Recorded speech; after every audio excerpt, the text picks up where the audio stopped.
아, 네, 안녕하세요. 발표를 맡게 된 건국대학교 박채훈이라고 합니다. 오늘 저희가 조사할 기업은 코오롱 인도라는 기업입니다. 발표 순서는 지금 다 보시는 것 같습니다. 코오롱 인도에 대한 간단한 소개를 먼저 해드리고 진행을 하도록 하겠습니다. 네, 코오롱 인도는 코오롱 인더스트리에서 2010년에 인적 분할에서 나온 회사로 과거 역사는 굉장히 기나 현재 지금 상장되어 있는 코오롱 인도는 2010년부터 시작된 회사라고 보시면 될 것 같고요. 대표적인 산업, 경기 민감성 산업에 속해 있습니다. 종속회사가 한 20여 개 회사가 있어서 굉장히 큰 기업으로 알고 계시면 될 것 같고요. 지금 이게 제대로 잘 안 떴는데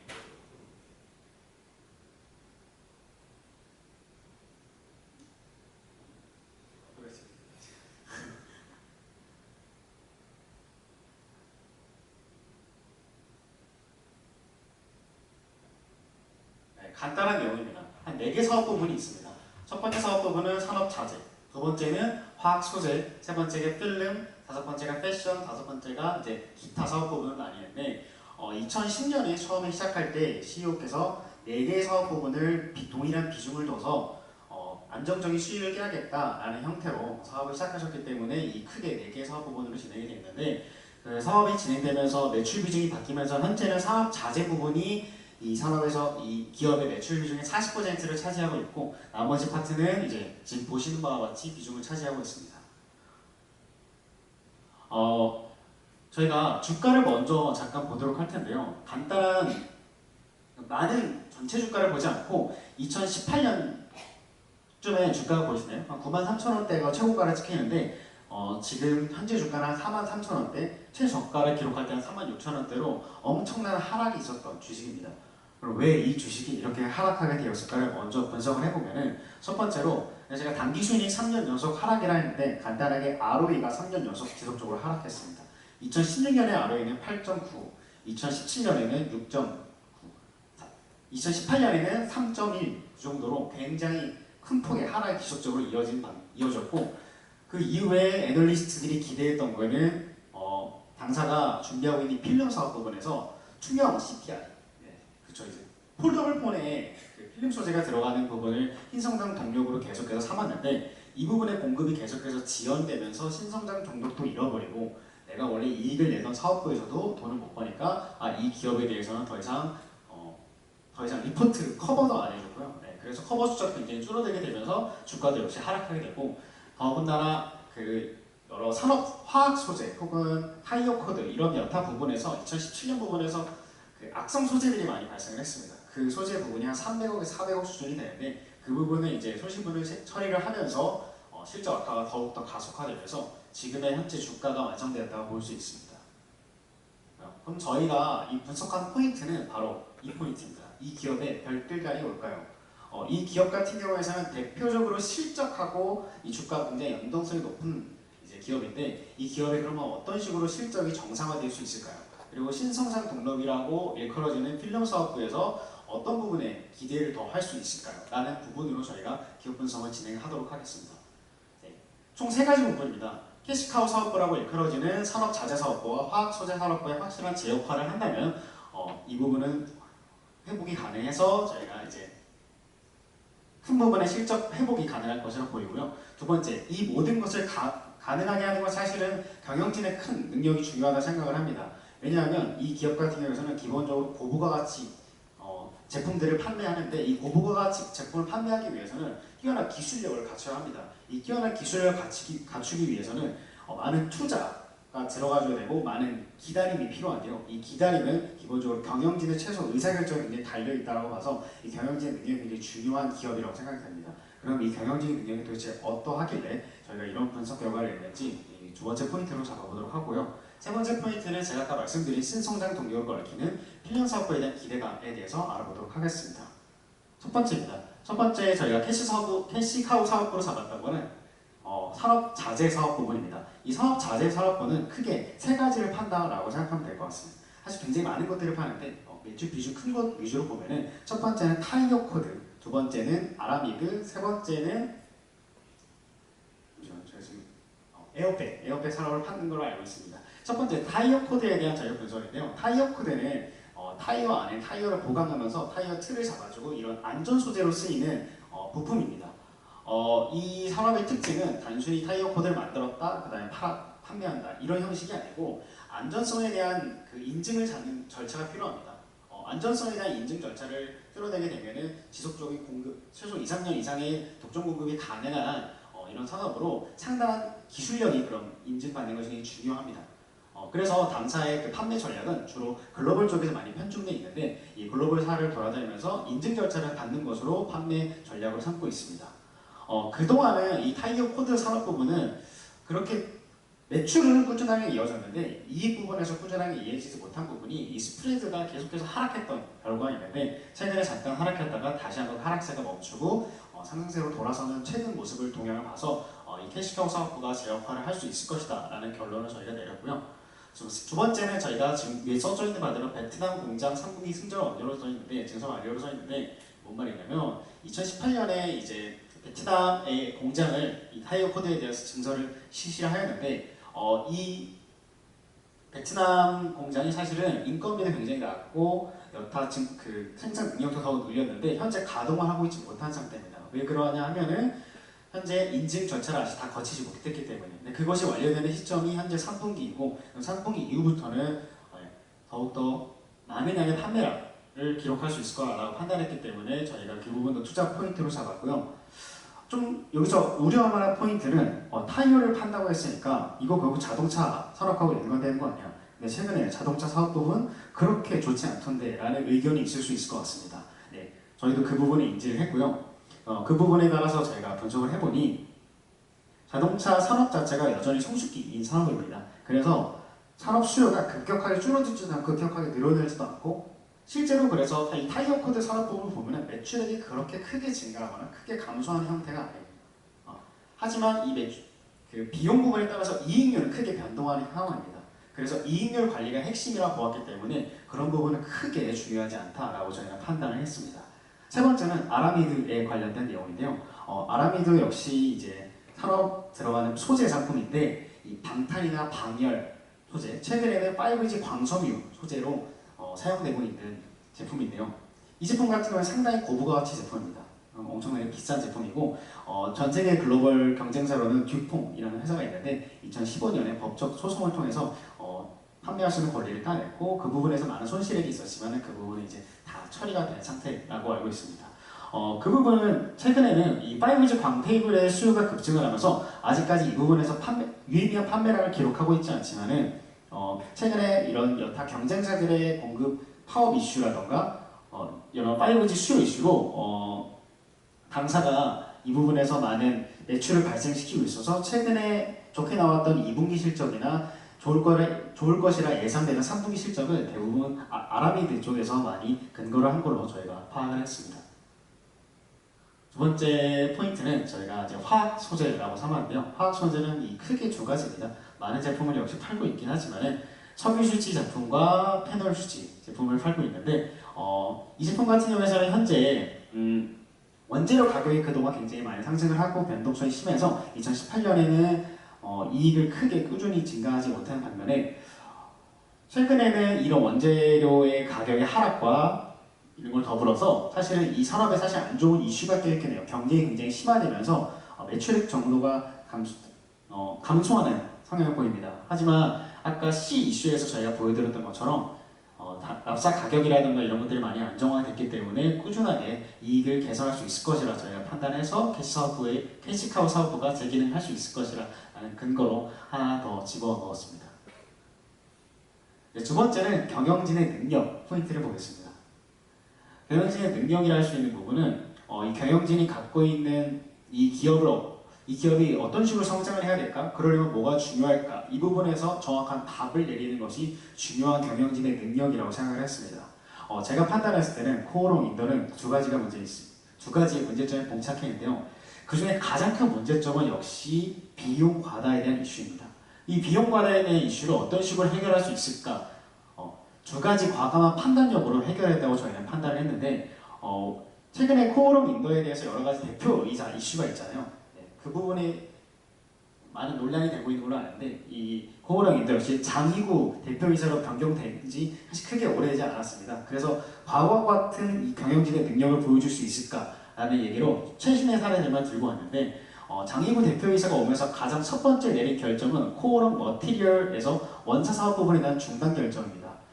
우리가 코오롱 하면 흔히 들어봤던 거는 사실 패션 사업부입니다. 이 패션 사업부가 이 코오롱의 모태가 되는 사업인데 이 모태가 되는 사업에서 사실은 엄청나게 많은 적자를 기록하게 되면서 당사의 많은 그 이익률을 왜곡하는 현상이 발생했는데 그 부분에 대해서 과감하게 중단 결정을 내리면서 이 경영진이 이 당사의 문제점을 정확하게 포착하고 있구나라는 결정을 내리게 되었고 두 번째는 저희가 이제 익히 들어봤던 SKC 코오롱 PI에 대해서 매각 결정을 내렸다는 얘기입니다. 매각으로 인해서 이 지분 가치를 고려했을 때 한 3천억에서 3,500억 정도 투자 이익이 매각 이익이 발생할 것이라 예상이 되는데 이 자금을 갖고 기존의 차입금을 상환하는 데 쓸지 아니면은 신성장 동력으로 있는 뭐 CPI 필름으로 사업분을 쓸지 여러 가지 뭐 그 부분에 대해서는 귀추가 주목이 되지만은 여튼 이 현재 이 당사가 처한 이 상황에서 이러한 결정을 저희는 좋다라고 판단을 내린 게 SKC 사업 부분에서 매각 결정을 했었을 때 이 부분에 원래 받던 배당금은 60억 정도인데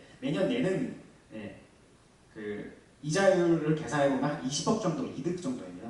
그래서 그 부분에 대해서 당사가 SKC 코오롱 PI라는 황금알 나는 거위라고 얽혀진 꾸준한 이익을 포기하고 본사의 어떤 비용적 이슈를 먼저 절감하는 데 신경을 쓰는구나 라는 것으로 저희는 판단했고요. 두 번째는 저희가 아까 말씀드린 기술력에 대한 얘기입니다. 기술력에 대한 이유는 정성적인 얘기인데요. 어떤 기술을 제가 착수하기 위해서는 굉장히 오랜 시간이 걸린다고 아까 말씀을 드렸는데 대표적인 예시로 제가 아까 말씀드린 CPI를 들 수 있을 것 같습니다. CPI가 사실은 기술을 개발에 착수한 지는 2006년입니다. 이것이 특허 획득하고 특허를 출원한 게 2016년이고요. 즉 자그마치 10년이라는 기간을 통해 한 2천억 규모로 투자를 들어가면서 지금 현재도 CPI에 대해서 유의미한 매출이 나와 있지 않기 때문에 제가 이제 IL 담당자에게 전화를 했었을 때 CPI가 어느 정도 뭐 되냐 했었을 때는 뭐 아직 비밀 유지 계약서 때문에 아직 말할 수가 없지만 3분기에는 유의미하게 뭐 매출을 발생시키고 여러 가지 이슈로 말씀드릴 수 있을 것 같다라는 판단을 하는 것으로 하여튼 CPI에 대해서 아직 매출이 크게 발생하지 않는 상태임에도 불구하고 이 CPI에 대해서 오래전부터 전망을 보고 투자를 했다는 거 그 부분이 아마 저희가 기술력 향상에 대한 의지가 엄청나게 확고하다라는 것을 경영진 능력의 두 번째 포인트로 삼고 제가 분석 대상으로 넣어놨습니다. 세 번째는 이제 필름 사업부에 대한 기대감입니다. 필름 사업부는 사실은 CPI에 대한 주목도가 높지만은 사실 저희가 주목한 부분은 스페셜 T 제품군입니다. 스페셜 T 제품군이랑 MLCC 필름, 태양광, 편광판용 이런 여타 고부가치 상품에 들어가는 필름을 말하는데 사실 이 부분의 필름의 마진율 확대 때문에 최근에 필름 사업부가 흑자 전환을 도약을 시도를 했고 지금 2018년 2분기, 3분기, 4분기 모두 적자를 기록을 했는데 1분기, 2분기 모두 흑자를 기록하면서 사실 이 부분의 흑자의 그 전환의 원인에는 스페셜티 제품군의 마진 확대에 있다. 그래서 사실은 필름 사업부에 대한 기대감이 지금 CPI 쪽으로 많이 몰리고 있는데 이 필름 스페셜티 제품군 역시도 굉장히 중요한 이슈라고 판단이 됩니다. 그 다음에 저희가 CPI 이슈에 대해서 잠깐 살펴볼 텐데 CPI 이슈는 일단은 당사가 갖고 있는 경쟁 우위를 할 수 있는 것은 지금 당장 양산이 가능하다는 점인데요. 사실은 이거는 굉장히 큰 이슈라고 보지 않았습니다.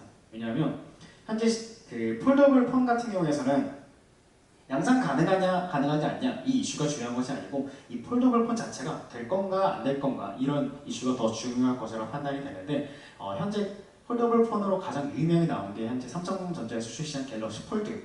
이 갤럭시 폴드에 대한 반응을 제가 실시간으로 계속 확인을 한 결과 저번에 초기에 출시했던 거에 비해서 상당히 좋은 반응을 얻는 것으로 알 수 있었고 이 필름 부분에 대해서 그다지 뭐 저번 초기에 발견했던 것만큼 큰 결함이 없는 것으로 많이 판단이 되었는데 그럼 이제 두 번째 이슈는 그걸 누가 공급을 하냐 이 이슈입니다. 사실 삼성전자에 지속적으로 출시할 거라고 지속적으로 공급할 것이라 예상했던 업체는 코오롱 인도였으나 삼성전자가 선택했던 공급사는 스미토모 화학입니다.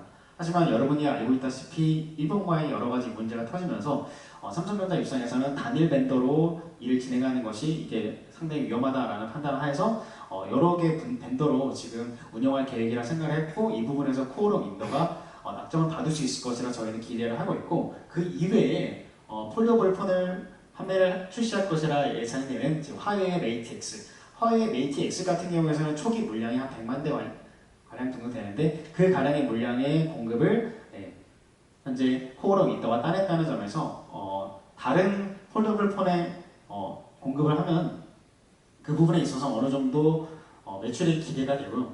매출액인데 왜 그렇게 기대가 되냐?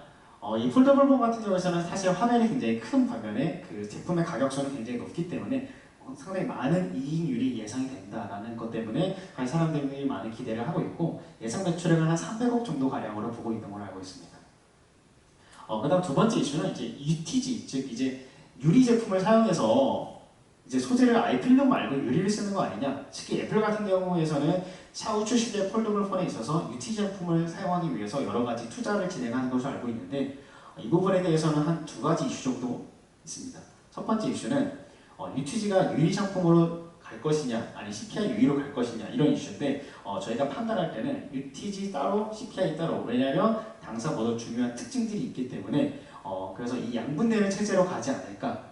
그래서 어느 정도의 매출액을 발생시킬 수 있지 않을까라는 판단을 하였고, 두 번째 이슈는 이 UTG 같은 경우에는 아직 양산하기에는 매우 이른 단계입니다. 굉장히 초기 단계이기 때문에 이것이 CPI를 위협하려면 상당히 많은 시간이 지나야 된다라는 것을 저희가 확인할 수 있었습니다. 이로써 저희가 확인해 본 결과, 도출했던 결과는 ROE에 대한 평균 수준의 회복일 것이다. 왜냐하면 지금까지 많은 살펴본 바가 주로 C에 관련된 이슈였습니다. 많은 이익률 회복에 관련된 이슈였고, 이 이익률 회복에 관련된 이슈 있는 기업이 어떤 밸류에이션을 써야 가장 적합하게 가치 평가를 할 수 있을까, 여러 가지 고민을 하던 차에 제가 발견한 밸류에이션 방법은 PBR, ROE 경로 분석입니다. 이 분석은 우리나라에서는 한국투자증권의 안혁 CPA가 쓰신 걸로 굉장히 유명한 분석 방법인데, 이 분석 방법을 기본적으로 초과 이익 모델에서 기반하고 있습니다. 쉽게 설명드리면 ROE와 PBR이 상당히 높은 상관관계가 있다, 정의 상관관계가. 그래서 이를 통해서 추적을 하는 것이 유의미한 결론을 이끌어낼 수 있다라는 모델링인데, 모델링에 대한 자세한 설명은 제가 빼고 이거 관련된 사료 하나만 잠깐 보고 넘어가면, 안혁 CPA가 유명해진 사례는 사실 삼성저가 주가 예측에 따른 그 사건 때문에 그렇게 된 건데요. 2016년에 삼성전자가 154만 원 그 정도의 최고가를 기록할 때 많은 컨센서스 애널리스트 분께서는 166만 원을 예측을 하셨습니다. 하지만 안혁 CPA께서는 그 당시 때 이 PBR ROE 경로 분석을 써서 목표 주가 230만 원을 도출했습니다. 사실 이 PBR ROE 경로 분석은 상당히 퀀트적인 방법입니다. 어떤 저희가 일반적으로 쓰는 절대가치, 상책가치 이런 방법, 회계학적 방법을 기반한 것이 아니라 일단 모델링을 갖고 있는 것은 초과 이익, 즉 상당히 회계학적 기반을 갖고 있지 하지만은 실제로 적용할 때는 상당히 퀀트적인 방법을 적용을 하는데요. 구체적인 방법은 저희가 빼고 먼저 어떤 식으로 저희가 분석했는지를 먼저 보여드리면, 이런 식으로 지난 10년간의 ROE, 분기별 ROE 데이터와 분기별 PBR 데이터를 다 이제 수치화시켜서 그런 추세선을 그려보면 지금과 같은 형태가 나타나게 됩니다. 이 형태에 대한 해석은 ROE가 1점 이하로 나타날 때는 회사가 거의 PBR 1에 가깝죠. BPS만큼, 즉 순자산 장부가치만큼의 어떤 주가를 기록하고 있고, 그 이후 넘어가게 되면 ROE와 PBR이 동일하게 거의 선형적으로 그래프가 그려지는 것을 볼 수 있습니다. 이를 통해서 저희가 경로 분석을 통해서 저희가 가치 평가를 했는데, 그 이유는 사실 여러 가지 그래프 형태가 나와요. 이렇게 하다 보면은 이 경로 모델의 특징은 이 각 회사마다 경로의 그 그래프가 다 다르기 때문에 어떤 기업은 이 모델링이 잘 맞고 어떤 기업은 이 모델링이 잘 안 맞는 이 회사의 고유의 특징을 잘 반영할 수 있다는 장점이 있습니다. 그 중에서 가장 잘 반영할 수 있는 모델이 이 모습이 바로 이 모습, 콜옵션 내수와 비슷한 모습이죠. 이 형태가 되었을 때 이 경로 모델이 가장 잘 적용되는 것을 저희가 확인할 수 있었고, 이 부분에 대한 근거는 제가 이번 시간에는 빼도록 하겠습니다. 이런 식으로 도출을 했었을 때 예상 ROE를 먼저 저희가 간단하게 예측을 했었는데요. 중단 사업들의 손실 반영이 분기마다 측정이 좀 어려워서 저희가 그 부분에 대해서 정확한 추정은 하지 않았고 그냥 2019와 2020년에 예상 ROE와 그 전에 나왔던 2019년의 평균 ROE를 대용에 사용했었을 때 한 4.6% 정도 저희가 예상을 했고요. 이 예상의 포인트, 시나리오의 포인트는 업황 회복에 초점을 두었고 물론 당연히 업황 회복하지 않는다면 이러한 모든 예측들이 좀 의미 없어지겠죠. 그래서 그 부분은 저희가 수치 해석할 때 좀 뺐습니다. 이를 토대로 목표 주가를 추정했었을 때 저희가 예상한 목표 주가는 69,352원으로 현재 상승 여력은 한 61% 정도 있다라는 결론을 내렸습니다. 네, 지금까지 발표 들어주셔서 감사합니다.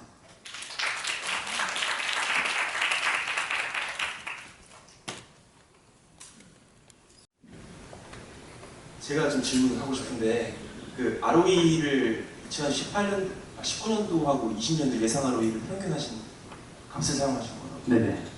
20년도 ROE를 어떻게 추정하시는지 좀 궁금해가지고 여쭤보고 싶어요. 사실 잘못 나왔는데 18년, 19년을 제가 잘못 썼어요. 과거 2년치 평균이네요.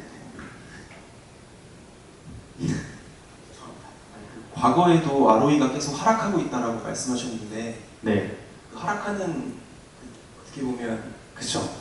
적은 ROE를 사용을 하게 되면 제가 사실 그렇게 쓰는 이유가 높은 ROE를 한번 써봐서 대충 계산을 해봤는데 너무 높게 나오더라고요, 목표 주가가. 그래서 어느 정도 업황이 18년도가 가장 이제 18년, 19년이 많이 안 좋고 회복하는 추세라고 판단을 해서 그 적절한 값을 찾다 보니까 이런 식으로 제가 추정치를 쓰게 된 거죠. 쉽게 말해서 좀 어느 정도 그 업황 회복이 어느 정도 됐다. 그럼 ROE가 한 8 정도 나오면 주가 목표 주가가 한 10만 원대까지 올라가면 너무 설득력이 떨어지지 않나 싶어서 설득력을 좀 맞추기 위해서 이런 좀 사용했다는 거 좀 양해 부탁드리겠습니다. 질문 한 분 더 받고 네. 네, 강의 잘 들었습니다. 지금 목표 주가를 좀 높게 잡으셨는데 지금 얘네가 코오롱 PI 그 매각 하더라도 이 매각 대금을 다 이제 차입금 상한에 쓴다고 나오고 있거든요. 그래서 뭐 어떻게 보면 구체적으로 얘네들이 지금 투자에 대한 어떤 매력 그런 게 좀 보이지가 않고 좀 주가 자체도 뭐 작년 정도의 어떤 ROE를 회복하거나 아니면 얘네 뭐 특별히 지금 새로운 비즈니스 모델이 있는 것도 아닌데 그냥 작년 정도의 매출만 나온다라는 어떤 그냥 추정치에 의해서 주가를 저렇게 생성하면 아무래도 작년 주가가 저 정도까지도 못 갔거든요. 제가 이제 이렇게 추정한 이유는 사실 매출액은 3년 동안 비슷해요, 사실. 근데 주가가 지금 굉장히 많이 달라졌잖아요. 그 이유가 사실 단기 순이익이 거의 반토막이 나면서 이렇게 달라진 걸로 알고 있는데 그 이유 중에 하나가 과다한 이자 비용이 있습니다, 사실은. 그래서 SKC 코리온 PR을 매각함으로써 나온 이 매각 대금을 통해서 순차익금 환원한다면 이자 비용이 상당히 많이 줄어들 것이고 그러면 이익이 예전만큼 성장 수준을 회복할 것이고 지금의 주가가 아니고 예전의 주가만큼 회복을 할 것이다 라는 게 저희의 예측이었습니다.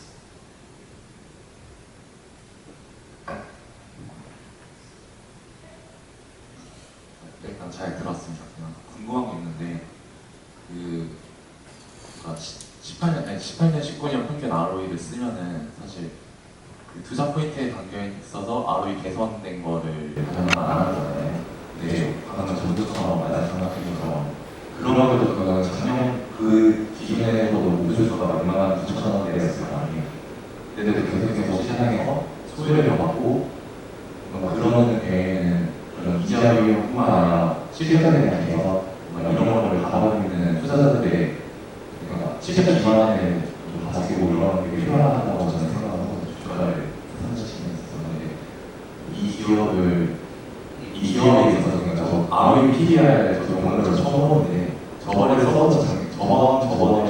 어쨌든 하면 이렇게 생각하면 좀 유의미하게 주가가 잘 맞는 사실 이 기업에서 제가 민감도를 분석해봤을 때 0.7에 0.77 이 정도 나오더라고요. 그 부분에 대해서 그냥 엑셀 그냥 돌린 거라서 말씀드리기 위해서 그 정도면 좀 유의미하게 높다라고 판단을 생각을 했는데 그 이유가 그 이제 분석 보고서 이렇게 분석한 보고서를 제가 이제 안녕 CPA가 하신 거를 쭉 훑어를 많이 봤어요. 사실 이 방법도 제가 되게 생소하게 쓴 방법이거든요. 저도 그래서 그 부분에 조사를 굉장히 많이 했는데 거기서 주로 나왔던 게 ROE와 PBR이 상관관계가 높은 기업에만 이게 해당을 한다. 그래서 그렇게 될 경우에는 민감도가 유의미한 정도의 수준을 보여야 되는데 당사가 좀 해당했던 걸로 저도 봤고 실제로 제가 팩트체킹을 돌렸을 때 어느 정도 됐다라고 판단이 되어서 그래서 ROE가 회복하는 게 포인트가 아닐까? 그러면 ROE가 회복하려면 이익률 개선이 필요한데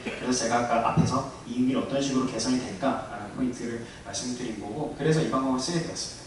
근데 좀 생소하실 거라 생각이 좀 들어요. 저는.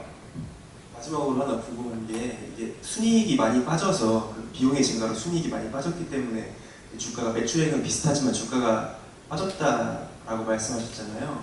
그럼 혹시 이게 PER로 했을 때는 밸류에이션이 어떻게 나올지 왜냐면 EPS가 떨어지면 덩달아 주가가 떨어진 거니까 일반적인 학생은 이제 PER로 생각하기 마련인데 그래서 PER로 계산했을 때는 혹시 PER로도 계산을 하려다가 하지 않는 게 PER로 하게 되면 피어 그룹을 선정을 해야 되는데 당사가 사업 부분이 굉장히 많아서 PER이 다 각자 경쟁 부분이 다르더라고요. 예를 들면 타이어 코드 같은 경우에는 효성 첨단 소재, 필름 사업 부분에서는 SKC, 패션 부분에서는 노스페이스나 이런 아웃도어 상품 업체들 너무 다양하게 나와서 이 PBR을 갖고 뭔가를 하기에는 좀 피어그룹 PBR이 안 나와서 제가 그래서 결론적으로 PBR을 추정을 하지 않았기 때문에 그 부분에 대해서 또 어떻게 말씀드릴지 지금 당장은 잘 모르겠습니다. 마지막 한 분 더 질문 받겠습니다. 혹시 있나요?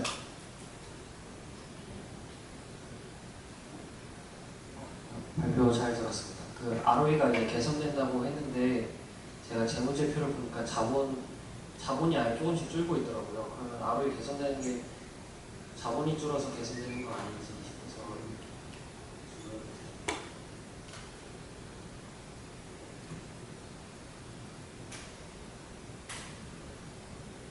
그런 부분도 무시할 수 없을 거라 판단을 사실 했어요. 그래서 이 분석 보고서에서는 최대한 그런 부분 좀 배제하는 이슈가 좀 있습니다. 사실.